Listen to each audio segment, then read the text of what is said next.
you guys this camera review for The Secret Life of Pets.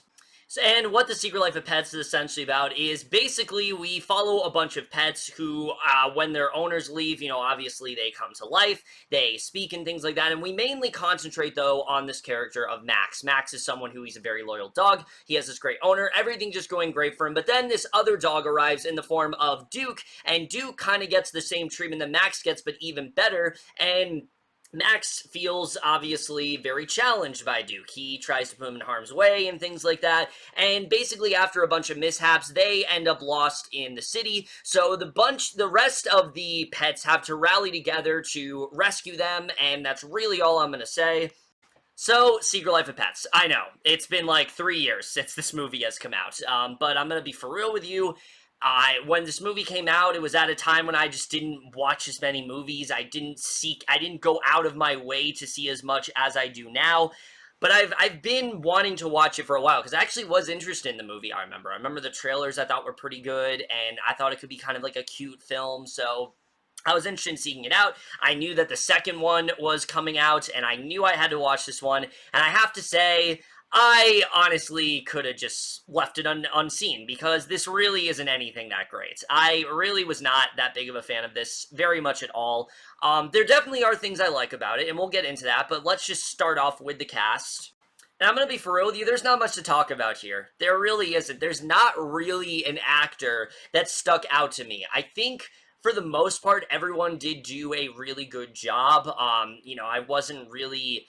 I didn't really dislike anyone except for Kevin Hart. Kevin Hart, he plays this bunny, and I usually really do like him. I do actually think he's usually a very good actor. But here, I just did not like this role at all. I thought he was really overdoing it. He's just kind of screaming and being obnoxious, and I really just don't think this role suited him very well. It felt like they needed an actor that is a little less obnoxious, and I get it, that's part of the character, but I just don't really think it worked. Maybe if it had been an actor that hadn't played a dozen roles like this before, then maybe I would have been okay with it, but this is probably the worst performance I've seen from Kevin Hart, who, like I said, I'm usually a fan of, but here, it just did not work for me at all. Everyone else, though, is fine. I really don't have much to say about the cast. I know it's shocking. Usually I have at least something to say, but really everyone here, nobody really sticked out to me. Louis C.K., I guess, is pretty good. I liked Jenny Slate and things like that, but no one really stuck out to me that much here, in terms of the voice cast at least. In terms of directing here, there really isn't too much to say. Chris Renaud, I guess he did a good job for the most part. He does the bare minimum of what is required out of a director like this, although I think he is a bit confused over who he really is trying to appeal to here, because the majority of this movie, it's very kiddie. It's very much appealing to little kids, and it does a good job with that, but there are times where I feel like he got a little bit too violent. He got a little bit too mean-spirited, and it just felt a little hard to tell, like, who is he really trying to make this for? It's mostly for little kids, but there are moments where it felt like maybe it's not for them, which it just kind of confused me in terms of the directing. It's not at all bad, again, there isn't much to say about his directing here. The writing is really where we get to my main issue with this film. Now, I know a lot of people are going to say it. Yes, this film has a lot, and I mean a lot, of comparisons to Toy Story. There definitely are moments where you can pinpoint it and say, that is very much a ripoff. That is just them trying to copy this scene, and I very much do agree with that. I'm not saying you're wrong if you think that. I actually do agree with a good majority of the complaints towards, people hating this film because it is a blatant ripoff of Toy Story. However, there are some key differences, for sure. And that's really when we get to my negatives here, is that while in Toy Story, Woody is jealous of Buzz, he is not like Max is in this movie. For the first half of this movie, I fucking hated this character, to be honest with you. I really did not like Max at all. First of all, Duke comes in way too early into the story. We don't really get to see Max as this great dog and having this great life and things like that. We get, like, sprinkles of it, but it felt like it was, like, 5 minutes, and then Duke was suddenly in the picture. Maybe that's not the case, but it certainly felt that way. It just felt like we didn't really get enough time with caring about Max as a character. So once Duke shows up, you honestly kind of feel bad for him. I mean, Max constantly, he's like breaking things. He keeps putting Duke in harm's way. I mean, he is doing whatever he can to make sure that Duke is, that Duke is kicked out or something like that. That Duke is yelled at. And it's like, okay, yeah, I get it. He is jealous, but there's a fine line between him being jealous and trying to one-up him and more of him just constantly torturing this dog for virtually no reason. Duke doesn't give him any reason to do this, but for some reason, Max just goes around continually putting Duke in harm's way. And for a while, I hated it. I absolutely hated this character, and I could not stand him. Thankfully, as the movie goes on, they do a better job with getting us to try to care about these two friends, about the two of them, Thankfully, though, after a while, that does calm down. However, then we run to an issue with the two characters here, who just aren't very interesting, but they're doing all they can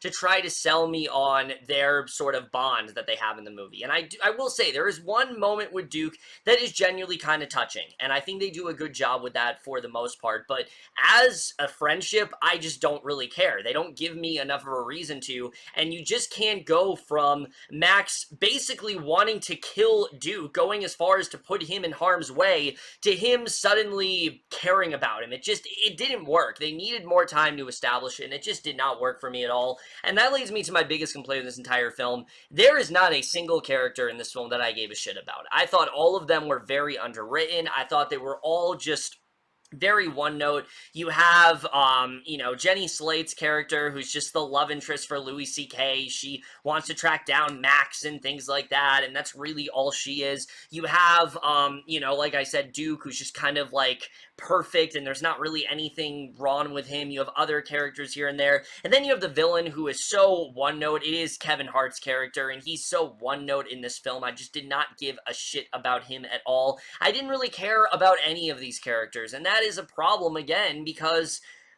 it's trying to be like Toy Story. There are many moments where it is clearly trying to be like Toy Story. It does try to deviate from it at points, but it just doesn't do enough, I think, to deviate from it. And that bothered me, because there were moments where I'm like, okay, yeah, this isn't fully Toy Story, but there are way too many moments that are far too familiar, and it just makes me want to watch Toy Story, really. That's all it did. It just made me want to watch that instead of this, which is just, like I said, really mediocre in terms of writing. There just isn't really a lot to latch onto with any of these characters.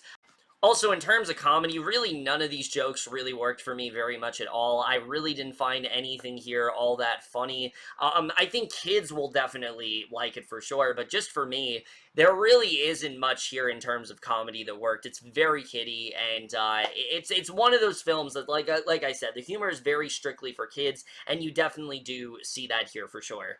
I will say, though, the animation here is absolutely gorgeous. There is no denying that. I think just the set, the locations and all that stuff, they do a very good job with. The world building here is very strong. The opening and closing montage as well, I actually really enjoyed. It's seeing pets go about themselves, seeing who they are when their owners aren't watching. That was the appeal for this movie, and that's what we get to see in at least the beginning, and that is kind of cute. That is cute to watch. They do a good job with that for sure, and I did like that specific montage. There's nothing really that big to it, but overall, I did enjoy that montage for the most part.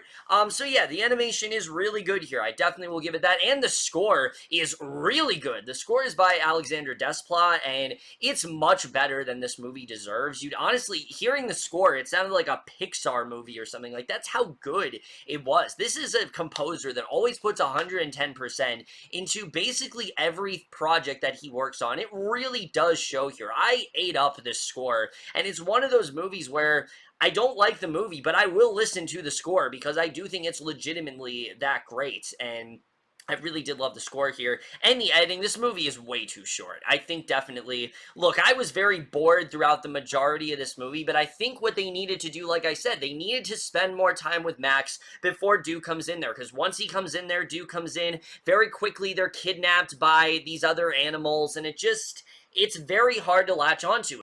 But it's one of those films where it felt more like they were just waiting for another joke than they were to trying to tell a really good story. And that's the biggest problem with me with this movie. Is just it's very joke after joke. It just doesn't really tell a very good story, and it doesn't tell an original enough story for me to really call it anything good. I really don't think this movie is anything that great. I think it really is not worth your time at all.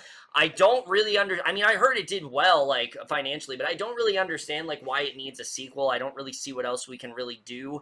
I think it is an interesting world, for sure, but this particular story just did absolutely nothing for me. Overall, I just did not care about this movie. I do think, like I said, there are some good performances here. The animation is really good. The score is fantastic, but as a film, it did almost nothing for me. I was bored throughout a good majority of it. There definitely were moments where it showed promise, but overall, I just didn't really care for this movie very much at all. So I am going to give The Secret Life of Pets overall a C. But overall, guys, in my review, The Secret Life of Pets, let me know if you guys saw this movie at all, leave your thoughts, and I do plan on seeing the second one actually tomorrow. Definitely look forward to my review of that. But that's it for this video. Hope you guys enjoy it. We'll see you guys in my next video, and we'll see you guys for that. Okay, bye.